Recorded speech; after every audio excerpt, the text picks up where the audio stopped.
Welcome to Penrose Learning, where we make understanding easy. You'll begin by confirming essentials. Make sure your carrier supports Volte for the Samsung model and that you have an active LTE voice plan. Once done, update the phone's firmware via Settings Software Update to avoid known bugs. Make sure Wi-Fi or mobile data remains stable during updates. Reboot after the update completes.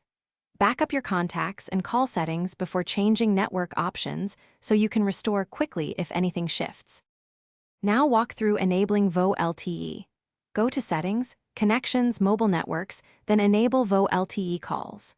If the option is missing, open access point names and reset to carrier defaults because incorrect APNs block VoLTE registration. Once changed, toggle airplane mode for 10 seconds to force a fresh network attach.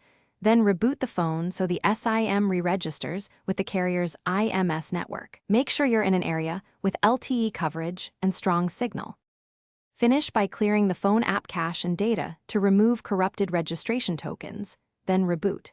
If VoLTE still fails, try the SIM in another compatible Samsung device to isolate SIM versus device issues. Alternatively, test a known working SIM in your phone. If problems persist, contact your carrier to verify IMS provisioning and VoLTE activation on your account. As a key troubleshooting tip, request a network-side refresh or carrier ticket because many persistence issues require operator reprovisioning.